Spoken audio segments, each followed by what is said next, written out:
So hello everyone, आज की इस वीडियो में मैं आपका 10 नंबर बिल्कुल पक्का कराने वाला हूं, जो कि आपका गद्यांश क्लियर हो जाएगा। दो महत्वपूर्ण गद्यांश लेकर आया हूं जो कि एग्जाम में आएगा। देखिए यार, गद्यांश तो अगर आप देखेंगे तो उसमें बहुत सारे पढ़ने पड़ेंगे, लेकिन आज मैं आपको ट्रिक बताने वाला हूं जिससे कि आपका जो 10 नंबर है ना, ये तो कंफर्म हो जाए, है ना। क्योंकि इस बार जो है मुझे 100 में 100 लाना है। अगर 100 में 100 लाना है मेरे दोस्तों, तो ट्रिक तो लगाना पड़ेगा। हिंदी एक ऐसा सब्जेक्ट है, हिंदी और इंग्लिश, जो कई क्वेश्चन ऐसे हैं जो रिपीटेड होते हैं, यानी हर बार पूछे ही पूछे जाते हैं, 100% पूछे जाते हैं। तो 10 नंबर बिल्कुल पक्का कराने के लिए आपको लास्ट तक देखना पड़ेगा। और एक बात मैं कह रहा हूँ, गारंटी और दावे के साथ कह सकता हूँ कि अगर आप लास्ट तक देखते हैं तो 10 नंबर कोई आपसे नहीं छीन सकता। 100% ट्रिक जो है यही लगाना, ट्रिक लगेगा आज, है ना। लेकिन आप तो कहते हैं कि भैया मैं तो गद्यांश नहीं पहचान पाए, कौन से पार्ट से लिया गया है, कैसे मैं पहचानूँ, मैं पढ़ा भी नहीं हूँ। अब भी देखो, आज ट्रिक काम आएगा। ट्रिक किस बात की रखी हुई है, एग्जाम में यहीं से आएगा। पूरा पूरा ऐसे छाप देना, बिना पढ़े ट्रिक से आपकी बार करना होगा। पूरा ऐसे आएगा 100%। अब बोलोगे भैया कैसे करना होगा, ऐसे बोलते हो कि करना भी पड़ेगा ऐसे। जैसे बोल रहा हूँ ना, जैसे आप सुने हो ना, एकदम सही सुने हो। क्योंकि आज मैं गारंटी कर रहा हूँ कि इसी प्रकार से जैसे मैं बोला हूँ ना, वैसे ही 10 नंबर आपका क्लियर कराऊंगा। अब देखिए, यहाँ पर कुछ गद्यांश दिए हैं कि पृथ्वी और आकाश के अंतराल में। बोलोगे भैया इतनी देर पढ़ूंगा तो बड़ा टाइम निकल जाएगा। बिल्कुल टाइम निकल जाएगा। तो मैं थोड़ी ना कह रहा हूँ पढ़ने के लिए, है। मैं बोला क्या नहीं, तो आपको पढ़ना नहीं है। पहली चीज़ तो पहले आपको कहाँ जाना है, सबसे पहले ये देख लेना है। सिर्फ देखना, पढ़ना नहीं है। फिर देखना है कि क्वेश्चन क्या है। क्वेश्चन देख लिए। अब तुम्हें देख लिए कि यहाँ पर व्याख्या है, चलो हो जाएगा। गद्यांश के पाठ लेखक, ये इंपॉर्टेंट हो जाता है। अगर ये आप कर लिए ना, तो 2 नंबर यहाँ से भी, 2-2 नंबर का सभी होते हैं, 5 क्वेश्चन होते हैं। तो ये पता हो जाएगा कि पाठ और लेखक के नाम क्या है। तो सबसे पहले अगर ये चीज़ दिया है कि गद्यांश के लेखक का नाम बताओ, है ना, लेखक का नाम क्या है, तो अब हम इसको पढ़ेंगे, ठीक है। अब इतना तो पता ही होगा, पढ़ रहे हो 12th में, तो इतना पता होगा कि कौन सा पाठ क्या है ना। अब इसको पढ़ेंगे। पृथ्वी और आकाश के अंतराल में जो कुछ सामग्री भरी है, पृथ्वी के चारों ओर फैले हुए गंभीर सागर में जो जलचर एवं रत्नों की राशियां हैं, उन सब के प्रति चेतना और स्वागत के नए भाव राष्ट्र में फैलने चाहिए। राष्ट्र, राष्ट्र यहाँ मिल गया एक चीज, फिर देखो राष्ट्र, फिर राष्ट्र मिल गया ना, के नवयुवकों के हृदय में उन सब के प्रति जिज्ञासा की नई किरणें। अब तुम्हें ये पता चल गया होगा कि ये राष्ट्र कोई पाठ का नाम है। अब राष्ट्र तुम सुन लिए ना, अब तुम्हें पाठ का नाम पता हो जाएगा कि राष्ट्र का स्वरूप नाम है। इतना पता हो गया, ये ट्रिक है मेरे भाई। तो राष्ट्र का स्वरूप, अब इसके लेखक कौन है, वासुदेव शरण अग्रवाल जी हैं। कौन है, डॉक्टर वासुदेव शरण अग्रवाल। अब ये कैसे पता रहेगा, तो आप एक लिखिए, वहां पर लिखिए कौन सा पाठ के लेखक कौन है, ये लिख के याद कर लो बस। और बाकी तो ये पता पा जाओगे कि कौन से पाठ से लिया गया है। जब पता पा जाओगे कि कौन से पाठ से लिया गया है, तब लिख भी ले जाओगे कि कौन लिखा है इसको, है ना। तो ये चीज, अब सबसे पहला क्या है, रेखांकित अंश की व्याख्या कीजिए। जो रेखा खींचा गया है उसकी व्याख्या करना है कि उन सब के प्रति। हम इन सब को पढ़ने से पहले अब थोड़ा सा आगे का पढ़ लेते हैं। देखो कहीं खत्म हो, देखो यहाँ पर है के बाद, पृथ्वी के चारों ओर फैले हुए गंभीर सागर में जो जलचर एवं रत्नों की राशियां हैं। क्या है, जो गंभीर सागर में फैले हुए जो जलचर की राशियां हैं, है ना, वस्तुएं, व राशियां मतलब वस्तुएं और सामग्री जो हैं, देखो उन सब के प्रति चेतना और स्वागत के नए भाव राष्ट्र में फैले चाहिए। उन सब के प्रति चेतना यानी प्यार, और क्या होना चाहिए, स्वागत, स्वागत करने के लिए, मतलब उनकी प्रति हमारी जो होती है सचेष्टता, है ना, आदर भाव, सम्मान, ये क्या होना चाहिए, राष्ट्र के अंदर फैलने चाहिए, ठीक है ना। अब समझ आ गया, अब भी नहीं समझ आया, चलो। राष्ट्र के नवयुवकों के हृदय में उन सबके प्रति जिज्ञासा की, यहाँ तक आया ना। यानी कि कुल मिला के कहने का ये कह रहा है कि हम सबको जो राष्ट्र के भाव में, राष्ट्र में क्या फैलना चाहिए, सबके प्रति प्रेम, स्वागत, है ना, ये आदर भाव, ये सब फैलने चाहिए। यही इसमें कहा गया है, बस इतना ही था। अब बोलोगे भैया लिखूंगा कैसे, देखो कुछ शब्द इसमें से उठाओ, फिर लिखो। ये जो लिखा है सेम मत लिखना। देखो उन सब के प्रति चेतना, देखो लिख देना। अब उन सब के किसके, राष्ट्र में जो लोग रहते हैं, लोगों के प्रति क्या है, प्रेम।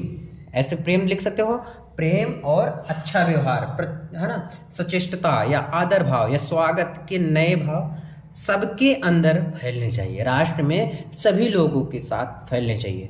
कितना आसान तरीके से मैं बताया हूँ, उम्मीद है समझ आया होगा। अगर नहीं आया ना, अभी आप एक और बताऊंगा, उसको भी देख लेना, तब तो और क्लियर हो जाएगा, ठीक है। तो देखो रेखांकित अंश की व्याख्या फिर से, उन सब के प्रति चेतना यानी प्यार, स्वागत, है ना, के भाव राष्ट्र में फैलने चाहिए, यही चीज़ इसमें बोला गया है। तो पहला मैं लिख लिया हूँ तो उसको मैं दिखा देता हूँ। मैं लिखा कैसे हूँ, आपकी किताबी भाषा लिखा हूँ, लेकिन आपको अपनी भाषा लिखना है। 2 नंबर गारंटी कोई काट नहीं सकता। देखो मैं क्या लिखा हूँ, इस पृथ्वी पर विविध प्रकार के, मतलब कई प्रकार के हमारे उपयोग में आने वाली वस्तुएं एवं सामग्री प्रचुर मात्रा में भरी पड़ी हैं। हमारे इस देश में बहुत सारी सामग्री भरी हुई, सामान भरे पड़े हैं। इन सब के प्रति हमारी सचेतता यानी प्यार, आदर भाव, सम्मान, जानकारी के भाव राष्ट्र के अंदर फैलने चाहिए। राष्ट्र के नौजवानों के हृदय में इन सब को जानने की इच्छा के भाव उदय होने चाहिए कि क्या क्या हमारे देश में फैला हुआ है, क्या क्या हमारे देश में है ना। देखो इसमें, अच्छा बोलो भैया मैं नहीं समझ रहा, ठीक है मैं समझाता हूँ फिर से। देखो, चारों ओर फैले हुए गंभीर सागर में जो जलचर एवं रत्नों की राशियां हैं। अब यहाँ पर पता चल रहा है कि जो चारों ओर कुछ फैली हुई राशियां हैं, उन सब के प्रति, देखो उन सब के प्रति, जो राशियां के प्रति मतलब हमारे क्या है, प्रेम है, स्वागत है, और उन सब के जानने की हमारे इस देश के लोगों की आवश्यकता है या जानना चाहिए, है ना, इच्छा जागनी चाहिए, ठीक है। फिर उसके बाद राष्ट्र के नायकों के हृदय में देखो उनके प्रति जिज्ञासा की नई किरणें जब तक नहीं फूटती तब तक हम सोए हुए के समान है। अब यहाँ तक पूरा क्लियर हो गया। मुझे उम्मीद है कि आप 2 बार पढ़ लिए होंगे, ठीक है, 2 बार पढ़ लिया तो अब क्लियर हो जाना चाहिए। तो इसका आंसर आ गया आपका 2 नंबर यहाँ से कन्फर्म, ठीक है। फिर कह रहा है इस गद्यांश के पाठ एवं लेखक का नाम लिखिए, है ना। तो चलो इसी में लिखूंगा नीचे, कह रहा है क्या, गद्यांश के, अब गद्यांश के पाठ क्या है, राष्ट्र। अब राष्ट्र पूरा करो, राष्ट्र के स्वरूप, है ना, यही है पाठ का नाम। अब उसके लेखक कौन है, डॉक्टर वासुदेव शरण अग्रवाल। चलो अब लिख के दिखाते हैं हम। लिखेंगे क्या, उपर्युक्त गद्यांश, उपयुक्त गद्यांश किस पाठ से लिया गया है, उसको ब्लैक पेन से करेंगे। क्यों ब्लैक पेन से करें, क्योंकि उनको पता भी तो चलना चाहिए। राष्ट्र का स्वरूप, राष्ट्र का स्वरूप नामक पाठ से लिया गया है, पाठ से लिया गया है। इसके लेखक, इसके लेखक कौन है, डॉक्टर वासुदेव शरण अग्रवाल जी हैं। कौन है, वासुदेव शरण अग्रवाल जी हैं, ठीक है। समझ आया कि इस जो गद्यांश है ये राष्ट्र का स्वरूप नामक पाठ से लिया गया है, और इसके जो लेखक है ये कौन है, डॉक्टर वासुदेव शरण अग्रवाल जी है। 2 क्वेश्चन का आंसर यहाँ से भी आपका 2 नंबर कंफर्म हो गया। 2 नंबर कंफर्म हुआ, कोई डाउट नहीं ना। देखो अब फिर नेक्स्ट क्वेश्चन है, पृथ्वी के चारों ओर क्या फैला हुआ, उसमें क्या क्या मिलता है, देख लो प्रश्न। तो पृथ्वी के चारों ओर क्या फैला हुआ देखेंगे, इसको पढ़ेंगे। पृथ्वी के, अब देखो इसमें कॉमन क्या है, चारों ओर, है ना, तो चारों ओर इसमें खोजेंगे। पृथ्वी और आकाश के अंतराल में जो कुछ सामग्री फैली है, पृथ्वी के चारों ओर मिल गया, तुम्हें मिल गया कि नहीं। चारों ओर फैले हुए गंभीर सागर, क्या फैले हुए हैं कि चारों ओर गंभीर सागर फैले हुए हैं, देख लो यहीं पे मिल गया ना। देखो चारों ओर फैले हुए गंभीर सागर, तो पृथ्वी के चारों ओर क्या फैले हुए हैं, गंभीर सागर फैले हुए हैं, है ना, इतना समझ आया, गंभीर सागर फैले हुए हैं। फिर इसमें कहा उसमें क्या क्या मिलता है, ठीक है, क्या क्या मिलता है। तो देखो गंभीर सागर में जो जो जलचर एवं रत्नों की राशियां हैं, क्या है, रत्नों की राशियां उसमें क्या है, विद्यमान है, उपस्थित है ना। मिल गया यहाँ से भी इसका आंसर, क्लियर, कोई डाउट नहीं ना। चलो अब इसको भी लिखते हैं, फिर से देखते हैं। अच्छा एक बार और देख लेते हैं फिर लिखेंगे ना। पृथ्वी के चारों ओर क्या फैला हुआ है, पता चल गया, पृथ्वी के चारों ओर गंभीर सागर फैला हुआ है, उसमें क्या क्या मिलता है, उसमें जलचर एवं रत्नों की राशियां हैं, ठीक है, यही चीज हम लिखेंगे। थोड़ा अच्छे से बना के लिख लेते हैं, बस इतना ही है, बाकी तो आप लोग परफेक्ट हैं, कोई दिक्कत नहीं है। देखो लिखेंगे पृथ्वी के चारों ओर क्या फैले हुए, पृथ्वी के चारों ओर गंभीर महासागर, गंभीर महासागर, गंभीर महासागर फैले हुए हैं, फैले हुए हैं। उनमें क्या है, उनमें उनमें जलचर एवं रत्नों की राशियां उपस्थित हैं, यानी विद्यमान है, कुछ भी बोल दो, राशियां विद्यमान हैं। ठीक है, घा का आंसर क्लियर। अब घा नंबर डाल देते हैं, अब देखते हैं घा है क्या चीज। देखो घा मतलब 4th नंबर, यहां से भी आपका 2 नंबर क्लियर। अब यहां से देखो, नवयुवकों के हृदय में उनके प्रति क्या क्या भाव होने चाहिए। नवयुवकों के क्या है, उनके प्रति। अब किसके हैं अब मुझे नहीं पता, पर हमें ये पता चल गया कि नवयुवकों इसमें कॉमन है। चलो इसमें खोजेंगे नवयुवकों कहाँ है, जब भी खोजेंगे ऊपर से खोजेंगे। नवयुवक मिल जाओ भाई, नवयुवक नहीं मिला, नहीं मिल गया यहाँ पर है। देखो राष्ट्र के नवयुवकों के हृदय में उन सबके प्रति क्या है, जिज्ञासा। ध्यान समझो कि हृदय में क्या क्या है, ध्यान सुनो, जो कि आपको मिल गया आंसर। देखो राष्ट्र के नवयुवकों के हृदय में उन सब के प्रति जिज्ञासा। देखो इसमें प्रश्न फिर से पढ़ेंगे, नवयुवकों के हृदय में उनके प्रति क्या क्या भाव होना चाहिए। तो नवयुवकों के हृदय में उन सब के प्रति क्या होती है, जिज्ञासा की नई किरणें तब तक नहीं फूटती जब फूटती तब तक हम सोए हुए के समान है, तब तक हम सोए हुए। लेकिन यहाँ मुझे नहीं लिखना है, मुझे सिर्फ ये पूछा है नवयुवकों के हृदय में उनके प्रति क्या क्या भाव होने चाहिए। तो राष्ट्र के नवयुवकों के हृदय में उन सब के प्रति क्या होते हैं, जिज्ञासा की नई किरणें होनी चाहिए, है ना। देखो नवयुवकों के हृदय में जो आकाश के अंतराल में जो कुछ सामग्री है, आकाश के अंतराल में जो कुछ भी उसमें सामग्री, देखो नवयुवकों के हृदय में क्या होने चाहिए। सॉरी यार कट गया, सॉरी। देखो फिर से मैं समझा देता हूँ, मैं बोले जा रहा हूँ, पढ़ाया जा रहा हूँ, वीडियो यहाँ इधर बंद कर रखा हूँ, क्या ही बताऊँ। देखो ध्यान से, क्या है, नवयुवकों के हृदय में उनके प्रति क्या क्या भाव होने चाहिए, उनके प्रति क्या क्या भाव होना चाहिए। देखो राष्ट्र के नवयुवकों के हृदय में उन सब के प्रति क्या होना चाहिए, जिज्ञासा की नई किरणें होने चाहिए।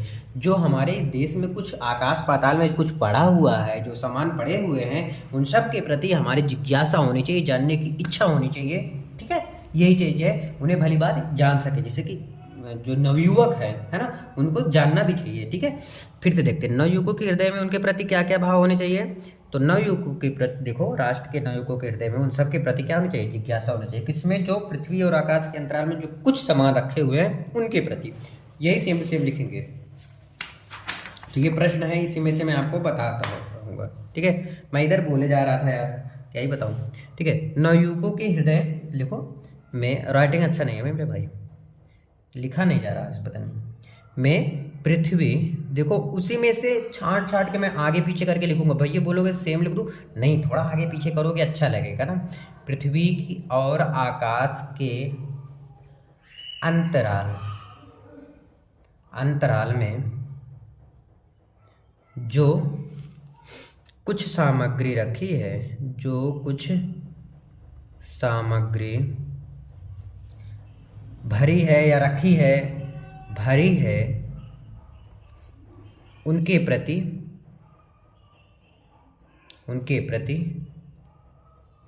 जिज्ञासा, उनके प्रति जानने की, मतलब जिज्ञासा मतलब जानने की इच्छा, जिज्ञासा के भाव आने चाहिए। बस हो गया, 2 नंबर यहाँ से भी मिल गया आपको, इतना इजी होता है। ठीक है ना। अब देखो आगे, घा हो गया, लास्ट है, हमारे युवक कब तक सोए हुए के समान है। अब देखो सोए हुए मतलब क्या होता है, अब इसमें सोचे से छाटेंगे कि सोए हुए कहाँ है। ठीक है, इसी में है यार।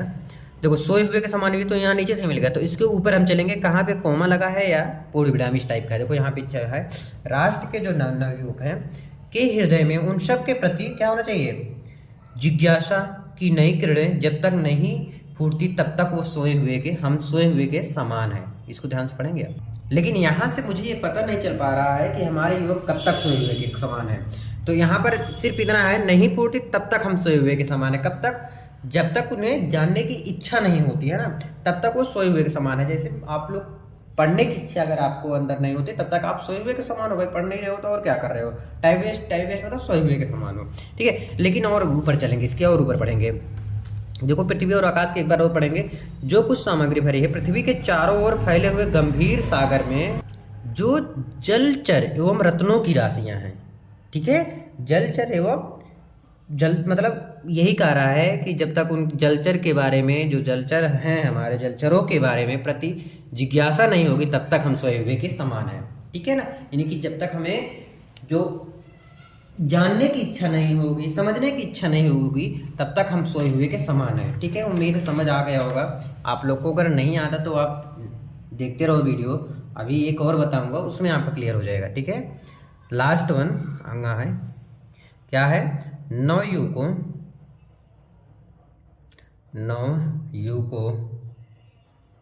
के हृदय में जब तक सागर एवं उसमें रहने वाले जलचरों के प्रति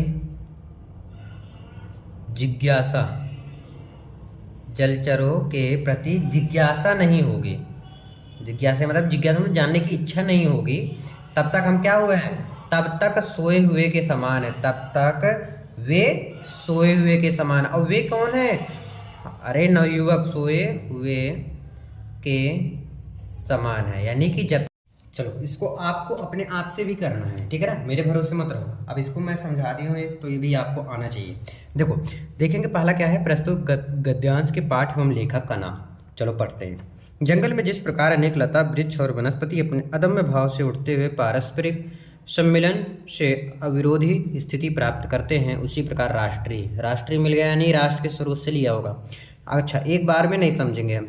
जन अपनी संस्कृतियों के द्वारा एक दूसरे के साथ मिलकर राष्ट्र, फिर मिल गया, यानी कि ये राष्ट्र के स्वरूप नामक पाठ से ही लिया गया है, ये 100% श्योर हो गया। तो जब पहला आंसर मिल गया तो हम उसको कर भी सकते हैं कि नहीं कर सकते, कर लेते हैं। तो चलो पहले का कर देते हैं, यहीं पे का ऐसे लिखो, किस पाठ से लिया है, लिखते हैं क्या, उपयुक्त गद्यांश,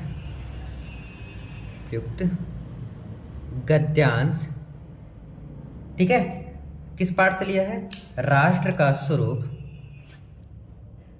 किससे लिया गया है, राष्ट्र के स्वरूप, राष्ट्र के स्वरूप नामक पाठ से लिया गया है, नामक पाठ से लिया गया है। इसके लेखक, अब बताओ राष्ट्र के स्वरूप जो है वो कौन लिखा है, इसके लेखक कौन है, डॉक्टर वासुदेव शरण अग्रवाल। अब एक बात समझिएगा मेरे दोस्त, अग्रवाल जी हैं। अब दो चीज मैं ब्लैक से लिखा हूँ, एक तो नाम पाठ किस पाठ से लिया गया है और लिखा कौन है, उसको मैं दो ब्लैक से लिख रहा हूँ, इसलिए क्योंकि आपको समझ में आए, है ना, जिससे कि एग्जामिनर जो चेक करे कॉपी, उनको समझ आ जाए कि ये पाठ से लिया गया ये है। क्योंकि उनको ये पढ़ना जरूरी नहीं है हिंदी जो मैं लिखा हूँ और सब फालतू चीज़ें नहीं, उनको ये राष्ट्र का स्वरूप और ये चीज़ उनको ज़्यादा जरूरी होता है। ठीक है, ये तो आपको पता चल गया कि ये कौन से पाठ से लिया गया है। अब ध्यान समझिए, प्रकार रेखांकित अंश की व्याख्या कीजिए, यानी जिसके नीचे रेखा खींची गई है उसकी व्याख्या करना है। ध्यान समझना। अब देखो, अब बोला था व्याख्या के थोड़ा आगे से पढ़ते हैं, जैसे यहाँ से, उसी प्रकार राष्ट्रीय जीवन की अनेक विधियाँ राष्ट्रीय संस्कृत में समन्वय प्राप्त करती हैं। कौन सी, राष्ट्रीय संस्कृत में समन्वय प्राप्त करती हैं। समन्वय युक्त, यानी समन्वय युक्त मतलब जुड़ा हुआ है, समन्वय युक्त जीवन जो है, जीवन को राष्ट्र का सुखदायी रूप है, यानी जीवन को हम क्या मानते हैं, जीवन का सुखदायी रूप कह सकते हैं, है ना। ठीक है, जहाँ लोग समन्वय पूर्वक क्या होते हैं, अपनी सहनशीलता समन्वय पूर्वक क्या करते हैं, से रहते हैं, सहनशीलता से रहते हैं, एकदम आदर भाव सम्मान के साथ उड़ाते हैं, वही राष्ट्र का आदर्श और सुखदायी है, वही राष्ट्र का आदर्श और सुखदायी। बोलो भाई ये सब लिखा ही नहीं क्यों पढ़ते हो, सब फालतू चीज़ें। देखो ध्यान से, अब आप यहाँ से यहाँ तक लिखिए, लेकिन आगे पीछे से समन्वय युक्त जो जीवन है हमारा, वो राष्ट्र के सुखदायी के रूप में निर्मित है, या सुखदायी के रूप में क्या सहनशीलता से रहते हैं, ऐसे भी आप लिख सकते हैं। और कुछ आगे पीछे का भी लिखो, आगे पीछे का, ठीक है ना, सेम वही चीज़ लिखोगे ना, 2 नंबर देने में उनकी सब कुछ याद आ जाएंगे, तो इसलिए भाई मेरे जल्दी देंगे नहीं 2 नंबर, ठीक है। 2 नंबर निकलवाना, एक जो कॉपी चेक कर रहा है, बड़ी बात होती है अपने आप में। तो रेखांकित अंश की व्याख्या कीजिए, तो मैं देखो व्याख्या किया हूँ इसमें नोटबुक में, देखो सॉरी इसमें पेज में क्या है, समन्वय युक्त जीवन को हम राष्ट्र का सुखदायी रूप कह सकते हैं, जहाँ लोग समन्वय पूर्वक सहनशीलता से रहते हैं, वह राष्ट्र की ही आदर्श और सुखदायी, वही राष्ट्र क्या होता है, आदर्श और सुखदायी होता है। ठीक है, आगे देखिए, ये हो गया, ये हो गया। फिर कह रहा है प्रस्तुत अनुच्छेद के अनुसार जंगल में क्या क्या मिलता है। अब तो भाई साहब कड़ा क्वेश्चन आ गया कि जंगल में क्या क्या, ऐसा क्या क्या चीज़ है जो जंगल में मिलता है। तो जंगल में बहुत कुछ मिलता है, लेकिन इसको पढ़ के हम पता करेंगे, है ना, जंगल में क्या क्या मिलता है। देखो, जंगल में जिस प्रकार अनेक लता मिल, पता है यहीं से पता चला, अनेक लता वृक्ष और वनस्पति अपने अदम्य भाव से उठते हुए क्या क्या मिलता है। देखो, जंगल में अनेक लता मिलती हैं, वृक्ष मिलते हैं और वनस्पति, यही तो मिलते हैं ना भाई जंगल में। और क्या मिलता है ना, वनस्पति ये पाई जाती है, बस इतना ही लिख दो। ठीक है, अनेक लता वृक्ष और वनस्पति ये पाई जाती हैं।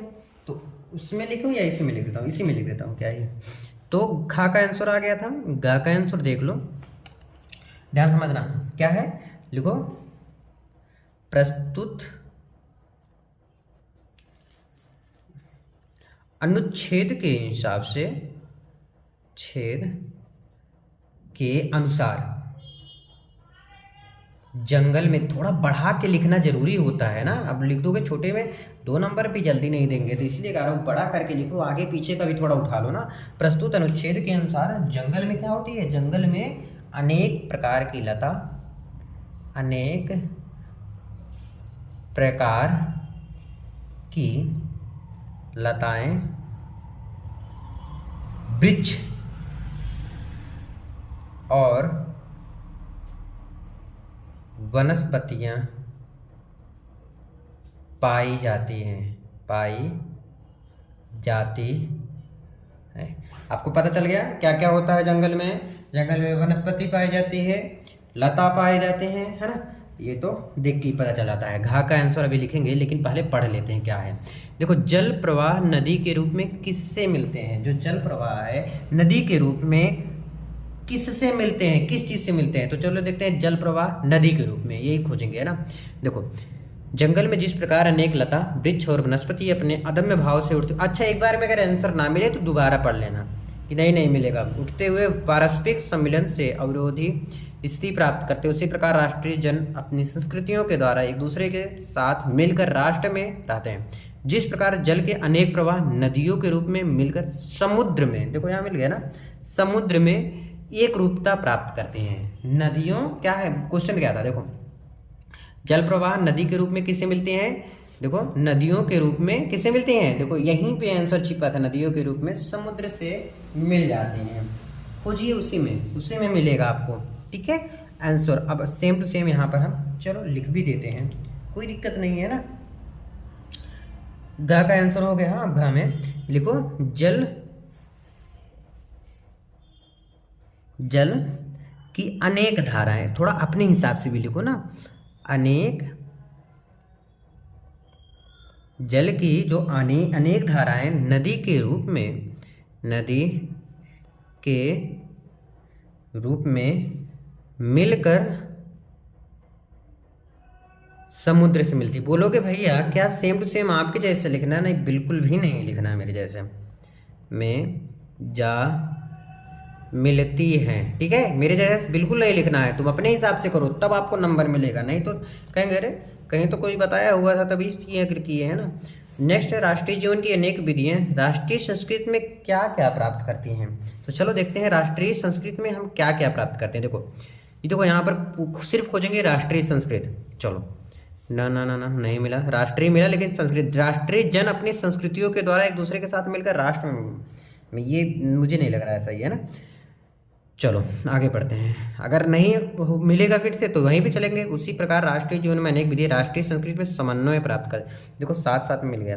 तो राष्ट्रीय संस्कृति में क्या मिलती है, समन्वय प्राप्त करती हैं, है ना।